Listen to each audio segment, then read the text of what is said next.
The night sky above Vega Colony was calm. Children played under the artificial dome, unaware that death was falling from the sky. There was no warning, no alarms, no ships detected, only a flash bright and silent, and then everything was gone. The dome shattered, the air was pulled out, the buildings crumbled like dust. In less than 10 seconds. The colony was erased, but someone survived. Lieutenant Cade Miles was thrown from his post near the central hub. His suit's emergency shield activated mid-air, saving him from instant death. He landed hard, his vision red with blood, his ears ringing. Silence followed, not the silence of peace, the silence of absence. The colony was gone, but the strange part was, there was no trace of an enemy, no ship, no beam, no movement, just a smoking crater where life used to be.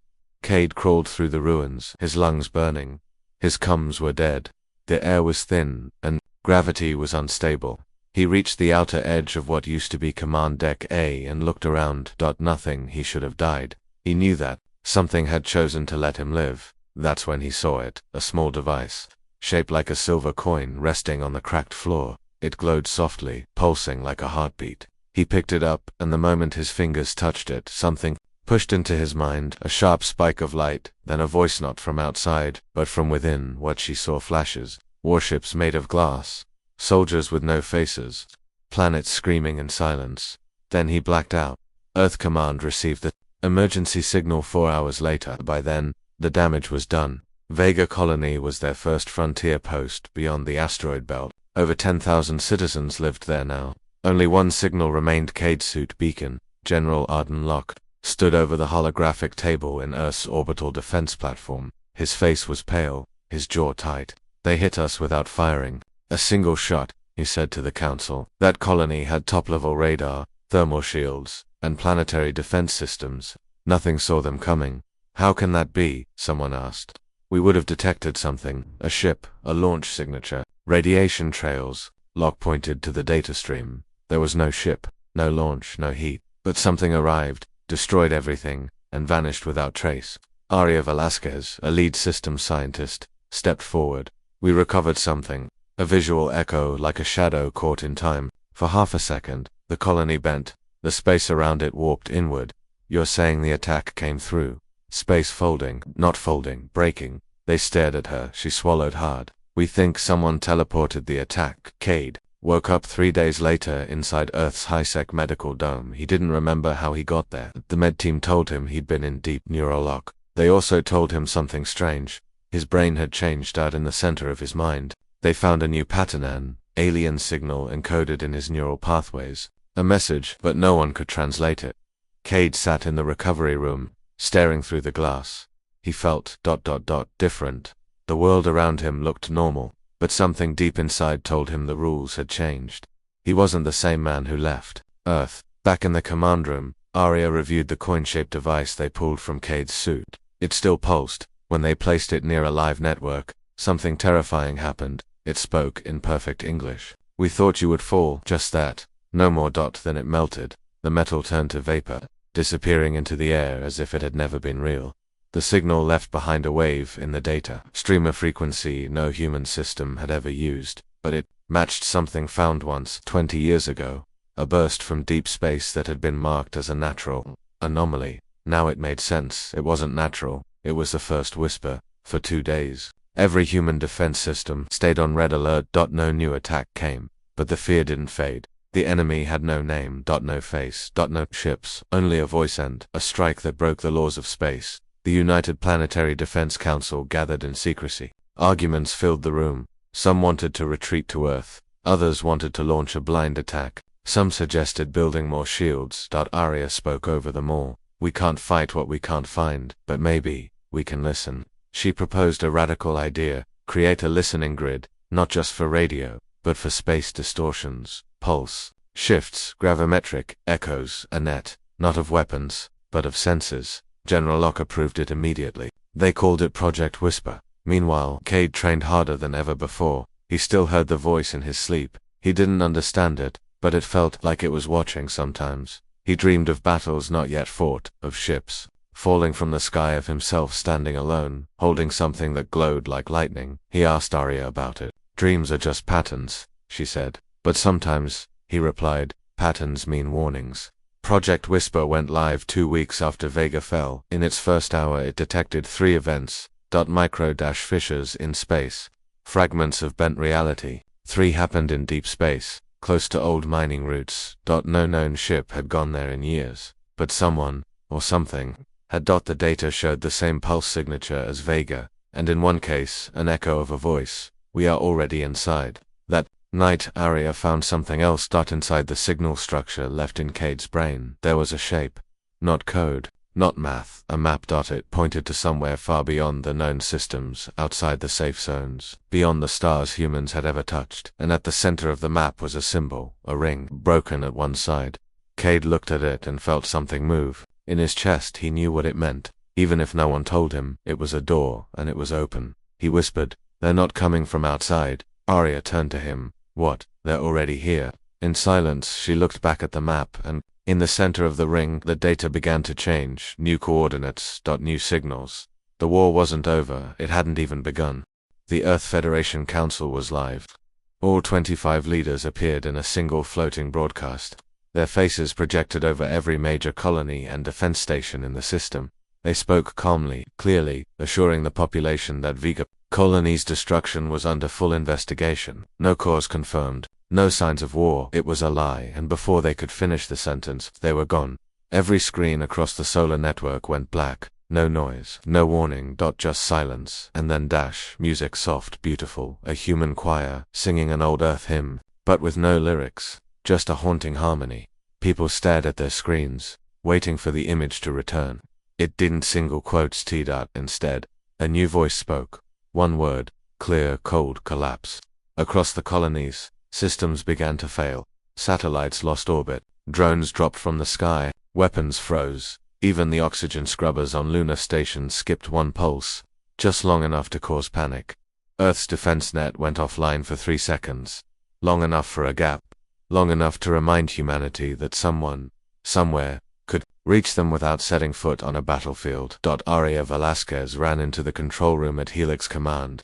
Deep under Earth's crust, alarms were useless. Everything was intact, physically, but the systems had been infected, not with a virus. With a presence, like something had watched from inside the code. She reviewed the logs. The same pulse appeared again, like the one Cade Miles carried inside his mind, but this time, it wasn't just a signal, it was a path. The enemy hadn't broken in, they had always been there, waiting, by area. Activated emergency lockdown across all quantum servers. Too late, one more message appeared. "You taught us how to listen, now we answer." Cade, still under observation, felt something burning in his head. Not pain pressure, like thoughts that didn't belong to him were squeezing in. He saw flashes. Earth, cities flickering like lights. Stations folding inward, people moving backwards in time, and then stillness. He stood in the medical dome, breathing hard. Then his mouth opened. But he didn't speak. The voice that came out was not his. "They are coming through." The med techs froze. Then Cade collapsed. Arya arrived moments later. Cade was unconscious but alive. The data from his mind had spiked again more than ever before. She didn't know how, but somehow. He had connected with them. The choir. That was the name that now echoed through every silent system. Not a fleet, not a species, a chorus, multiple voices speaking as one. And they weren't here to destroy. They were here to unravel. Project Whisper caught the next signal burst. 3 hours later, this time it wasn't data, it was movement. Objects small and fast, skipping through space like pebbles across water. They left behind a wake not of energy, but of reality distortion. The kind of signature only one thing could make a teleport. But not one. Thousands. All happening at once. They weren't moving across space, they were folding it. Earth's scientists had barely begun to understand the concept of soft jumps using quantum anchor tech. Now, someone was weaponizing it, and they were inside the system. Arya initiated Protocol 0, a complete data blackout of all Earth Federation systems, no signals in or out. The Council had vanished, control had collapsed, and yet no missiles had fallen, no armies marched. This was not conquest, it was disruption. Collapse without war. The choir was unmaking the idea of Earth. Cade woke again, but this time he remembered not clearly, but enough. He had seen something in the flashes, a city not human, but familiar. Streets that looped back into themselves, doors that led to places that didn't exist, and in the sky above it, all a symbol. a triangle, pulsing slowly. Made of light, he drew it on the glass window with his finger. Arya recognized it. It was the same shape that appeared in the data map found inside the device left at Vega Colony. A location marker. She cross-referenced the signal coordinates. Nothing showed in standard star maps. But when she overlaid the quantum displacement pattern, something appeared. A point in space, not in normal spacetime, but behind it, a ghost coordinate, a place between places. She called it the fold, and the choir was coming from there. Arya proposed a desperate idea. If the enemy was moving through broken space, then maybe Earth could too, not to chase, but to escape. Or better yet, to fight. Teleportation had always been a fragile theory. Small tests had worked. Moving particles, energy packs. And once, an apple. But it arrived on the other side melted. Now they would test with a human. Cade volunteered before anyone else could. He said he was already part of the signal. They couldn't argue he was prepared. A room was sealed, sensors aligned. And in one moment, less than a blink, he vanished. He didn't teleport across the planet. He teleported through the fold and came back alive. His first words, "They're not watching us, they're waiting." Arya stared at him, waiting. For what? He looked up. For us to answer.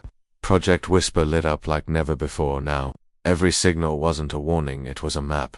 Thousands of patterns, forming routes, folding across known space, a network, a path into the choir's world, and in the center something pulsing, something big. The choir wasn't invading for resources. They weren't here for planets. They were here to test something or someone. As Earth stood on the edge of collapse, one thing became clear. This wasn't a war they could win by force. The rules had changed. Distance was dead, and reality was bendable. But only one side knew how to use it. That would change because Earth was learning, and this time Earth would strike back. Not with ships, not with fire, but with movement. Fast, impossible, silent, the enemy thought. Humans would fall, but humans were about to disappear from the battlefield and reappear inside the enemy's heart. Cade stood inside the teleport chamber. His body looked normal. No burns, no wounds, no visible changes. But inside, something had shifted. His bloodwork showed radiation types that didn't exist on any chart. Arya watched the monitor. He jumped 12 kilometers. One of the techs shook his head. No, he didn't. He disappeared here, reappeared there. There was no in-between. That was the point. That was no path. Only start and end. Teleportation wasn't travel. It was repositioning reality. A soft alarm rang out. On the edge of Mars, a small scout team had gone dark. For soldiers, no distress call. No time to react. Just silence. Another soft disappearance. Arya opened the Whisper map. No flare, no pulse. Then suddenly one signal, weak, flickering, a human life sign. Inside choir territory. But it wasn't from the missing squad. It was from someone else. They didn't know who. Arya made a decision. Cade would go back in. This time, with a team. The squad included 2 veteran Marines and a tech operator. None had ever used the teleport system before. Each one signed a consent file knowing they might not come back. Once we jump, we land behind the distortion zone, Cade told them. No signals, no way back until we're pulled. We move fast. We stay low and we don't ask questions about the weird stuff. We see it. We keep walking. The team nodded. They stepped into the chamber. A low hum. Light bent around their bodies. Then nothing. They were gone. On the other side, they reappeared on a dead moon orbiting a dying gas giant. The ground was cracked like old skin. In the sky above, a choir ship hovered shaped like a disk of frozen lightning. The humans moved quickly, hiding between ancient rocks. Cade tapped his wrist. Console, the signal was nearby. They reached a ridge. Below it lay a small outpost, and at its center, they saw something impossible. A human, standing alone.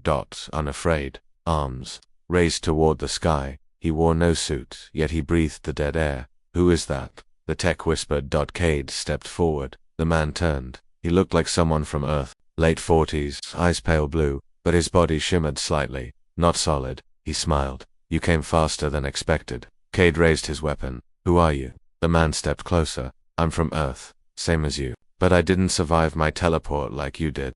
What does that mean? The man's eyes glowed faintly. I died, but something else came back in my place. Something that remembers what I was. Cade didn't lower his gun. You're a copy. No, the man said softly. I'm a question, and you're the answer. The choir ship above the outpost moved, not toward them but upward, into the gas giant's atmosphere. Retreating, almost avoiding them. You scare them, the man said. Not because of what you are, but because of what you're learning to be. Why did they kill Vega? Cade asked. They didn't kill anyone, the man replied. They unbuilt it. That's different. You speak in riddles. The man nodded. Because direct answers collapse reality. Suddenly, the ground beneath them rippled, not shook, rippled like water disturbed by a drop. The tech screamed. She vanished. One blink, and she was gone. No sound, no light, just gone. Cade pulled the team back. He turned his rifle toward the man. Again. What was that? Unstable folds, he answered. Teleportation breaks the ground it walks on. You're saying we're tearing space. I'm saying, you're teaching space new tricks. Cade activated the recall beacon. 2 seconds later, the chamber on Earth pulled them back. This time, the jump was rough. One Marine came through, missing a leg. The other didn't come through at all. Arya ran to them. What happened? Cade didn't answer immediately. He stared at the chamber wall. She was right next to me, then she vanished. Is she dead? Arya asked. Cade slowly shook his head. No, she's somewhere, but not here. Arya's face went pale. Teleportation wasn't safe, but it worked. And now they had proof that Choir feared it. The next week changed everything. Earth deployed its first ghost. Squad's troops trained to teleport behind Choir zones and disable their command relays. 3 teams jumped. 2 succeeded. The third lost. No return signal, no trace. Only a new voice on the whisper map. 1 no one recognized. It said just 3 words. Send more minds. The Choir wasn't just observing. It was studying. Testing. Every human who teleported left behind a footprint, a ripple of memory caught in bent space. The Choir collected those. To learn. To evolve. But Earth learned. To. Arya discovered that human consciousness survived. Teleport in a strange way. The brain took a snapshot of itself just before the jump. That's what came through on the other side. Not the physical self. The mental signature. It meant something dark. They weren't sending people.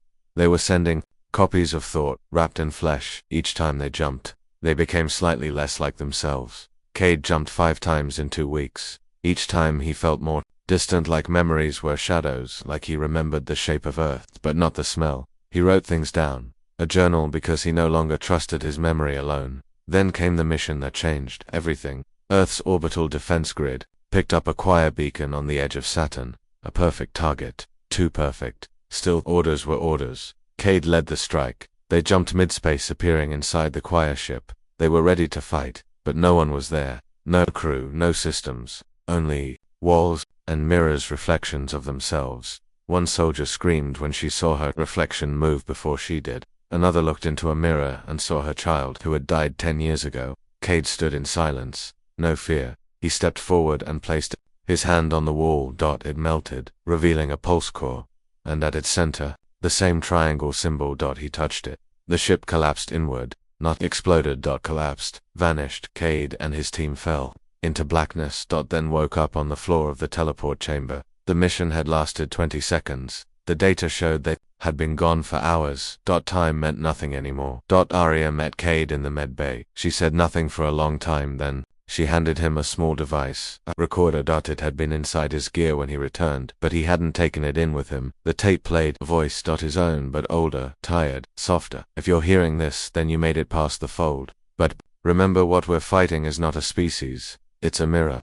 And every time you jump, it learns more about who we are. So ask yourself, how many times can you survive being copied? Cade listened. He looked at his own reflection and wondered how many pieces of him were left. Cade Miles no longer dreamed. He just blinked, and every blink showed him another place, another version of himself, breathing under oceans, floating in black fields, standing on empty worlds. Then he would wake up, unsure if he had returned to the right version of reality. He wasn't the only one. Since teleportation had become Earth's main defense, soldiers began reporting memory slips, vision ghosts, and something worse, a sense of being watched from inside their own thoughts. And the war was shifting fast. Choir attacks had stopped being physical. No more ships, no more ships, no more beams, only sudden disappearances, stations vanishing from orbit, bases lost in flashes of folded space. When Earth tried to retaliate, they couldn't lock on because the enemy had done something no one expected. They had erased the map. The whisper grid went dark. The coordinates Earth had used to teleport, to scout, to escape, gone. Not corrupted. Rewritten. The galaxy was no longer Fixed. Space moved beneath their feet. 1 second, Saturn's orbit showed clean. The next, it looped around a location that hadn't existed before. Earth's military lost 3 recon fleets in 2 days. Not destroyed. Just misplaced. Aria Velasquez stared at the quantum displacement logs. They're not hiding from us, she whispered. They're shifting the battlefield around us. Every point of known space was being distorted subtly, folding just enough to make Earth's calculations useless. To jump now was to gamble. Even standing still didn't help. On the lunar surface, soldiers at Outpost Omega vanished during a training drill. Gone in the middle of breakfast. No alarms, no sound, just empty seats. Cade sat alone inside the recovered choir core from the last mission. He listened to the signals, pulsing through its walls. Sometimes it whispered in languages he didn't know. Sometimes it whispered in his own voice. He'd begun to wonder if he still existed in one version. Or if pieces of him were scattered across broken space. He asked Arya a question she didn't want to answer. If the battlefield is everywhere, how do we fight? She didn't speak at first. Then she handed him a device that had looked like a glove laced with tiny blue circuits. This, she said, is a pathfinder. He put it on. Instantly, his vision changed. He saw threads in the air, some red, some gold, some shifting constantly like living wires. It maps the fold, Arya explained. In real time you'll see doors others can't, and the enemy, they'll see you too. But they already do. Cade trained for 2 days with the Pathfinder. No weapons, just movement. In one session he blinked 32 meters sideways, dodging a falling drone before it hit the ground. In another he disappeared entirely and reappeared behind a target. Before it even detected motion, he wasn't jumping through space anymore. He was walking through it differently. On the 3rd day, the new mission came in. The choir had established a distortion anchor just outside Europa, not a ship, not a base, a fold stabilized like a scar in space. From there, they could reroute any attempt by humans to fight back. It had to be broken, but no one could find it. The Whisper grid couldn't lock on, so Arya used a different plan. They wouldn't search for the anchor, they'd teleport their entire forward base onto it. A risky, one-time event, teleporting a platform the size of a city block blind. Either they'd appear on target, or they'd scatter across 10 light-years. Cade insisted on going with the lead team. This wasn't about battle anymore. This was about learning how the choir thought. How they bent logic and time. He had to see it up close. The jump happened without warning. No countdown. Just a flash, and then the world tilted. Cade stood on metal, but the sky above him was wrong. Stars drifted in spirals. Clouds moved like they were falling sideways. The Pathfinder buzzed violently. Too many threads, too many paths crossing each other. He looked to the others. Half of them were on their knees. Some were crying. One soldier stood frozen, staring at a patch of air that hummed like it was alive. It's inside us, she whispered. Cade walked forward, his glove pointed toward a fold ahead. Blinking rapidly, he reached out and touched a hole in space. It felt like glass. Then, it cracked. The air bent inward. They saw it. The anchor, not a machine but a floating mass of geometric shapes, shifting constantly. It looked alive. A cage made of thoughts, and it noticed them. A pulse ripped outward. One soldier disappeared. Another screamed and collapsed. Cade held steady. He stepped into the fold. Suddenly he was standing in a city. Not human, not choir, but something in between. Buildings, curled into the sky, vanishing in fog. People walked upside down. A voice echoed from nowhere. This is not your war. Cade clenched his fists. It is now. You misunderstand, the voice said. You are not the enemy. You are the test. What does that mean? You are the chaos the choir was built to predict. But you broke the pattern. The vision shattered. He was back in the anchor field. The structure trembled. The Pathfinder showed only one path left, right into the center. Cade jumped one instant. Then silence. The anchor collapsed. The sky snapped back into shape. The others began to recover. Arya's voice came through the cum. You did it, she said. The distortion is fading. Cade didn't answer right away. He looked down at the glove. A new symbol glowed on the back, the triangle, but now it was complete. Whole later. Back at Earth Command, Arya showed Cade the scans. When you destroyed the anchor, you didn't just break their position, she said. You reset it. The map, no. The battlefield. Now, human forces could jump again. Accurately. Quickly. Freely. That the choir's grip had been weakened. But that wasn't the end. Arya looked at Cade carefully. The fold recognized you. He nodded slowly. I know. And they're not trying. To win, he said. They're trying to understand why they can't. She said nothing for a long time, then she looked up at the stars. We weaponized teleportation, they thought it was just a trick. Cade stared into the dark sky. But now, it's how we fight. And maybe, he touched the glove again, how we become something they never planned for.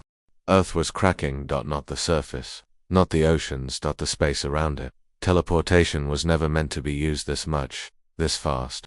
Every jump, every fold, left invisible fractures in the gravitational web that held the planet stable now. Those fractures were multiplying. Satellites drifted out of sync, tides became unpredictable, moon-based observatories picked up strange pulses near orbit like reality skipping. The scientists warned the generals warned the council, but Earth was at war, and war didn't wait. The choir had started pulling reality apart piece by piece. Earth had no choice but to adapt or vanish. Then came the message. Not from the choir, but from someone else. A long-dead colony near Neptune suddenly lit up with a signal. The colony had been abandoned for 17 years. No power, no activity, no people. Yet the signal came clear. 3 words. Don't wait longer. The signal came from Earth's own encryption system, one used only for evacuation-level threats. That same day, teleportation logs began showing something impossible. Small, Earth-made platforms, outposts, tools, even a single fusion tank were disappearing, but not from damage. From teleport drift. Human technology was now teleporting itself, not randomly, deliberately. As if it was learning. Aria Velasquez stood in Earth Command, watching the numbers scroll. They're escaping, she whispered. Cade, Miles, stood beside her. Who the machines, she said. The buildings, the weapons, anything connected to the foldnet. You're saying they're running? She shook her head. No. They're relocating. Aria made a decision. Earth had to do the same. Leave the ground behind. Shift the battlefield entirely. Project Homebreak was activated. The plan was simple and insane. Teleport entire military command structures, city-sized platforms, and science domes off Earth, permanently. Into orbit. Into folded space. Into war itself. For 3 weeks, engineers worked non-stop. The first to go was Outpost Pyre, a heavy weapons station in Antarctica. It blinked out at 0400 and reappeared safely in high orbit over Mars. No losses, then went platform. Hestian Orbital Hospital, followed by the first fold-ready command carrier, the Aegis. People panicked, billions watched as pieces of Earth's defense left their skies. Some called it betrayal, others saw it for what it was, a survival move. The choir wasn't attacking in fire and blood anymore. They were erasing presence, and Earth's only move was to become a moving target. Aria oversaw the final jump from Earth. The core strategic council hub. Cade stood inside the chamber. Gear ready. Pathfinder glove glowing faintly. His orders were clear. Lead a recon strike from orbit deep into fold space, where choir patterns were thickest. But before he left, he looked back through the chamber glass. Earth was below. Still spinning. Still whole. But not for long. He spoke quietly. This is the last time we see it like this. No one answered. The jump began. One blinked. Then they were gone. Now Earth Command floated above the atmosphere, untethered. Cade's squad appeared on the edge of Fold Layer 6, just outside a distortion ring shaped like a cracked sphere. Inside the ring was something strange. Not ships, not weapons, but cities. Empty ones. Structures hanging in folded space, suspended like frozen thoughts. Human design mixed with alien logic. Bridges to nowhere. Towers with no ends. It was as if the choir had studied Earth's memories and tried to build a version of home, but got it wrong. The place felt wrong, like a memory spoken by someone who never lived it. They walked through one of the streets. The buildings had no doors, only windows. Cade looked inside, one, and saw his childhood bedroom, same posters, same blanket, same broken lamp, but it wasn't his. Just close enough to hurt. Behind them, the fold twisted. A choir unit appeared. One form, no face. Cade stepped forward. The choir figure didn't move. You built this? Cade asked. It tilted its head. We borrowed it. From who? The figure didn't answer. Aria's voice crackled through the Get out now. Too late. The fold snapped shut. The team was trapped inside a memory that wasn't theirs. The Pathfinder fled. Cade made a choice. He activated a blind jump. No destination. Just away. They vanished when they reappeared. They were standing on the surface of something massive, a shell world, bigger than anything recorded. No sun, just stars, and silence. The choir hadn't built it. Someone else had a place outside space. Inside the walls were carvings, not words, moments, humans, running, falling, fighting, winning, losing, again and again. A pattern repeated across time. Arya studied the images. They knew us before we knew ourselves. Then came a sound, not loud, just final. A pulse from deep within the shell. The choir had followed them, but not to fight, to listen. The voice returned. You left your ground. You learned the sky. Now you learn what follows. Cade stood tall. He wasn't afraid. Not anymore. You want to know how we fight? No response. He raised his glove. I'll show you how we don't stop. He triggered the beacon. The shell cracked. The choir vanished. Cade and his team jumped again, not back to Earth, not to orbit, but forward into war. Somewhere beyond the last mapped fold, inside a spiral of cracked space, Cade Miles opened his eyes. The jump had worked, but the landing was strange. He wasn't standing on metal or soil. He stood on thought beneath him. The surface shifted not like a floor, but like a memory he couldn't control. The team landed around him, each one disoriented. The sky overhead wasn't black. It was full of shapes, symbols, floating in waves, triangles, rings, patterns they had seen before, burned into choir tech, painted onto ruins, but now they were moving. Alive. Cade raised his hand. The Pathfinder glove didn't pulse, it didn't blink, it burned. Arya's voice came over the line, distorted, distant. You're inside the neural ring. The what? He asked. The choir's final line, she said. Their mind, not a ship, not a base. It's thoughts-based. Cade looked around. This place isn't just information, he whispered. It's them. Arya confirmed it. They had found it by accident. The choir wasn't just controlling space from the outside. They were processing reality from inside this ring. It was how they erased bases, bent orbits, watched without sensors. They weren't using tools. They were using consciousness. And now Cade was standing in it, inside enemy thought, inside the choir's mind, back on Earth's orbital command. Arya watched the data feeds. They were unstable. Cade's vitals were steady, but location markers blinked in and out, like he was in multiple places at once. She ordered the mission timer. If Cade didn't return in 30 minutes, the platform would jump without him. Not as punishment, as protection. Inside the neural ring, things began to change. The other team members disappeared. One by one, no screams, no flashes. Just gone. Cade ran toward the closest structure, a pillar, made of floating hexagons. He touched it. The air rippled suddenly. He was in his old home, back on Earth, at the dinner table. His mother smiled across from him, but she'd died 10 years ago. He stood slowly. This isn't real. She nodded. But it is memory. And memory is real here. He backed away.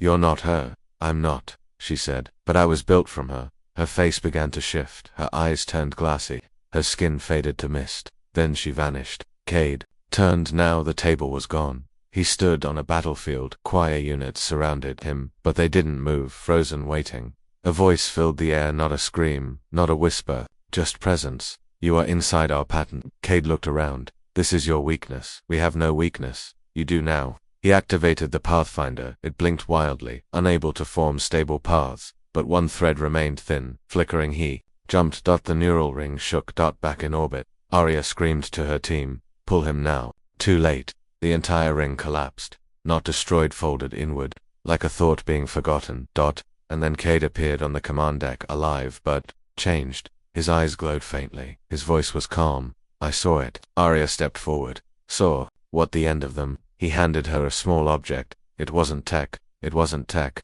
It wasn't metal. It was a seed. A memory seed. Inside it stored data beyond Earth's understanding. Cade spoke again. They didn't expect us to survive thought space. Why not? Because they don't understand chaos.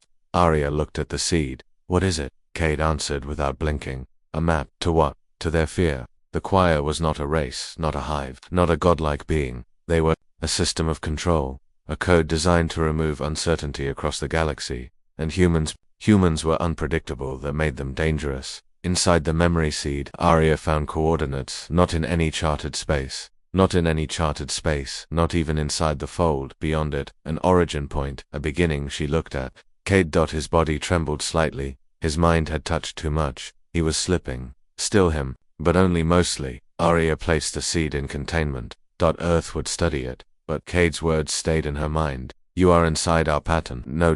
They were already outside it, and that terrified the choir, because now humans were doing what The choir COULDN single quotes T. learning to use their mind as a weapon. The battlefield wasn't Earth anymore. It wasn't stars or ships. It was thought and humans. Humans had just stepped into the enemy's head and walked out alive. Cade. Miles hadn't spoken in hours. He sat alone inside the quarantine chamber, staring at his reflection in the glass, not because he was afraid, but because he was listening. Ever since he escaped the neural ring, something had stayed with him, a hum, not outside, but inside, like a voice trying to form. He didn't tell Arya, not yet. She already had too much to deal with. The choir wasn't retreating anymore. They were reconfiguring. Entire sectors of fold space collapsed overnight. Earth's orbital platforms received mirrored messages, copies of old human broadcasts twisted back at them, a child's voice reciting war orders, a pilot's last breath, played in reverse. It wasn't an attack, it was noise, but noise with purpose. A weapon of confusion, and it worked. Some crew began hallucinating. Others claimed they saw versions of themselves moving through walls. The line between thought and space had been broken. Earth Command called it phase shift disorder, but Arya knew the truth. The choir had learned something from Cade's jump, and now they were fighting back, not with ships, not with fire, with mind echoes. She watched a report from Fold Station 9. A soldier had collapsed in the corridor,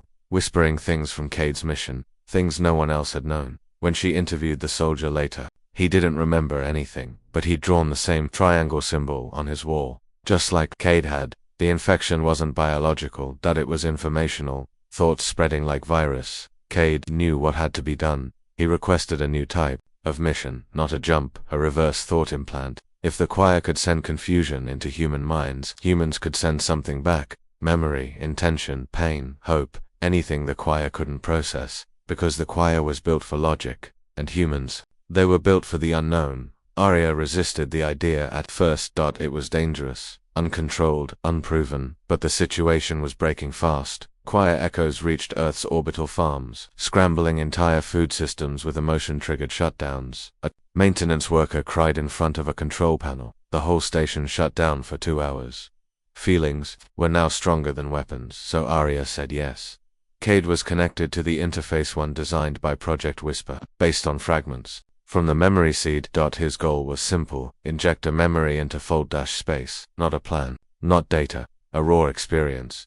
He chose one from years ago. He was 7, standing in the rain, holding his mother's hand at his father's funeral. He remembered the cold, the way the wind shook the trees, the way he couldn't cry, not because he didn't want to, but because he didn't know how. That's what he sent. Grief without tears, loss without sound. They launched a memory into the fold using a soft jump beacon. Nothing happened at first. Then everything did. All across choir territory. Fold anchors flickered. Structures cracked. Ships lost control of basic movement. The emotion hit them like radiation. Choir patterns fell apart, because they weren't made to feel, only to observe, and now they were being forced to experience. Arya watched in silence. One beacon had done what 1,000 missiles could not. She looked at Cade. He opened his eyes. They felt it. She nodded. They didn't like it. Cade smiled faintly. Good. Soon other teams joined the effort. They called them Mindshockers, specialists trained to send focused human memories into fold space like psychic missiles. Joy, fear, regret, forgiveness, even love. Each memory cracked the choir just a little more. They began to break. Not physically, but conceptually. Ships stopped appearing. Signals came through without distortion. One day, an entire choir tower folded in on itself just from receiving a single message: "You are not alone." But something strange followed. As the choir's grip weakened, something else woke up. In fold layer 0, what humans called the core silencer ripple appeared. A shape. Not choir. Not human. Older. Arya watched it in the data. It didn't speak, it didn't act, it just watched. As if it had been waiting for the choir to fail. Cade felt it too. Even without sensors, a pressure, a presence, like something stepping into a room. The choir had been the enemy, but now they weren't the only one. Back in his quarters, Cade wrote one word on the wall: witness. That's what the new presence felt like, a witness to the war. Not a savior, not a threat, just something that had been observing long before humans were born, long before the choir had formed. Something behind the curtain. Arya called it the deep remembering, a term found buried in the memory seed. Maybe it was another species, Or maybe it was the fold itself, watching what would happen when emotion became a weapon. Earth had started as a planet of people with ships and soldiers. Now, they were dreamers at war. And thought was sharper than steel. The choir thought humans would fall, but humans didn't fall. They scattered, they grieved, they got angry, they remembered, and now, the very act of remembering was how they would win. The war didn't end with a battle, it ended with silence. Not the kind that follows an explosion, the kind that feels final. For days, no choir movement was recorded, no folded signals, no flickers in the whisper grid, no collapse events. The fold was still. Cade Miles stood on the deck of the orbiting command ship, vigilant, staring into the black space beyond Mars. Behind him, the crew worked in quiet bursts for aid to say the word peace out loud, because nothing felt finished, and because something was still watching. The witness hadn't spoken, but it hadn't left either. In the fold's deepest layer, its shape hovered like a question no one wanted to answer. Was it judging, learning, waiting? No one knew. Project Whisper tried reaching out. No reply, only a faint pulse once, every 47 seconds. Like a heartbeat that belonged to something older than time. Aria Velasquez reviewed the last mission logs. After the choir's breakdown, Earth had sent message beacons, peace signals, even surrender attempts, but the choir didn't respond, because they were no longer a force. They were a broken code. Every human memory fired at them had rewritten them, until their purpose was gone. They didn't retreat, they simply stopped functioning. One by one, their structures folded in on themselves, not like death, like a system turning off. In the silence, Earth had choices to make, to rebuild, to retreat. To explore what had been left behind. Aria chose the last. She assigned Cade to the first full human entry into the former choir core. No weapons, no backup, just a memory recorder and a soft jumpsuit. He went alone. The jump landed him inside a shell world, one he'd seen before in glimpses, only now, it was empty. No choir units, no echoes, just corridors, made of smooth thought metal and quiet air. He walked for what felt like hours, no resistance, no fear, only presence. Then he found it, a room. Circular. Walls lined with shapes, each one pulsing faintly. Cade touched the nearest one that had played a sound, a laugh. Not from a choir, from a human, a child's laugh. Then another shape, a memory of rain, another. A voice singing in Spanish. These were recordings, but not stolen. Given. Memories fired into the fold by Earth now, kept here, preserved. The choir hadn't just been attacked, they had been changed, overwritten, and now, they remembered us. Not as enemies, as something else. Cade touched the final shape. It showed him a sky not Earth's, not any known world, a sky filled with floating islands and glowing rivers. It felt like home, not his, but someone's. When the vision ended, he whispered, "What are you?" And for the first time, something answered. Not in sound, not in speech, in understanding. "You are what we became." Cade froze. Then he asked one more question. Was this ever a war? There was no reply, but, deep inside, he knew the truth. It hadn't been a war. Not really. It had been a test, not one given to Earth, but one Earth gave to the galaxy. The test of memory. Of emotion, of chaos. And the choir had failed, because they tried to remove uncertainty, but humans were uncertainty. That made them unstoppable. Later, Aria met Cade back on Vigilant. She saw something. In his eyes, something calm. He handed her a data chip. "What's on it?" she asked. He smiled. "Hope." She looked down at the chip, then up at the stars. "There's no enemy left." Cade nodded. There never was. A week later, Earth Command made the announcement. The war was over, the choir was gone, but the fold remained, and so did the witness. Earth wouldn't colonize it, wouldn't conquer it. They would protect it. They would protect it because now they knew the truth. The battlefield had never been about planets or ships. It had been about thought, and thought is sacred. In the months that followed, Earth sent out beacons not to fight, but to listen, and in return, messages came back. Other species. Other signals. Other minds. Watching, waiting, learning. One message simply said, "We saw what you did." Another said, "We remember now." And the last was from no known origin. It said, "You ended the war before it began." Cade stood alone once more, on the edge of the fold. He didn't feel fear. He didn't feel triumph.